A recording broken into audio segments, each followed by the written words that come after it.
بدأ. ايه؟ اللعب. النهارده هنتكلم عن عمل مسرحية أو لعب أدوار عن الأنشطة الاقتصادية في مصر مع تلاميذ الصف الرابع الابتدائي في مدرسة الرحم. هنبتدي بمعرفة عنوان درسنا الأنشطة الاقتصادية في مصر.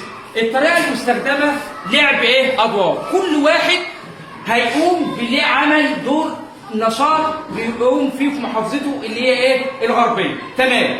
هنبتدي بالنشاط الزراعي أقدم أنشطة مصر. هيتفضل الفلاح أو العامل الزراعي يكلمني. هو نشاط يقوم به الإنسان المنذ كده في المناطق التي تتوفر فيها المياه العذبة والتربة الخصبة واستواء السد ومحاصيل. تمام. يبقى الفلاح والأدوات المستخدمة معايا. نيجي بقى في رعاية المحاصيل الصيفية والشتوية. نيجي بقى نعرف النشاط الاقتصادي عموما. اتفضل.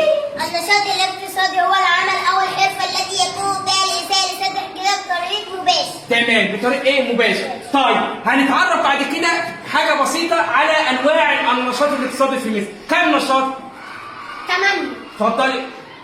الزراعة والصناعة والتجارة والتعدين والسياحة والنقل والمواصلات. تمام. زميلتكم قالت النقل والمواصلات. هنعرف عامل وانواع الانشطه وهنشوف العمال، هنلف كده عليهم كده. اولا العامل. أنا العامل أقوم بعمل في المصانع. العمل فين؟ داخل المصانع. داخل المصانع. طيب في مهنه ثانيه في مصر موجوده، هي المحاسب. يتفضل يعرفنا بيه بيشتغل فين. أنا المحاسب أقوم بعمل ميزانية للدولة وأشتغل بالبنك. تمام، يبقى يشتغل في البنك ويعمل ميزانيات الدوله كلها. خلاص. نيجي بقى على الانشطه الخدميه، يتعرف عليه. قولي الخدميه الاول. أنشطة الخدمات أنا أعملكم بنفسي. أنشطة الخدمات مثل الصحة والتعليم والأمن. تمام، التعليم والصحة والأمن. زميلكم عرفتها بعموم. طب هنيجي نشاط ممثل المعلمة. اتفضلي. أنا المعلم أعرفكم بنفسي. أنا أقوم بشرح دروس التلاميذ. بشرح الدروس للتلاميذ. دي أنشطة خدمية. خلاص؟ طيب يبقى عرفنا الأنشطة الخدمية وأنشطة المعلم. مثال منها نعرف المرشد السياحي. دي قطاع معين من نشاط السياحي. المرشد ده؟ يعرفنا كده. أقوم بنفسي. أنا المرشد السياحي أقوم بشرح التاريخ للسائحين. التاريخ للسائحين وترشيدهم. دي حاجة مهمة جدا فيه. نيجي بقى على مهنة موجودة في مصر مهمة جدا وهو المهندس. اتفضل يعرفنا بنفسه. وأنت خليك يلا.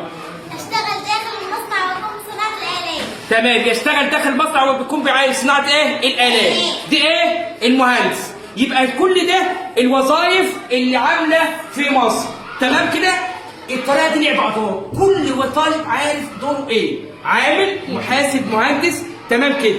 يبقى دي طريقة مبسطة عن الأنشطة في الاقتصادية وقلنا لكم نبذة مختصرة عنه. يبقى بداية من الفلاح إلى تعريف النشاط الاقتصادي وأنواعه والعامل والمحاسب والمعلمة من أنشطة الخدمات والمرشد السياحي والمهندس يعرفنا بنفسه.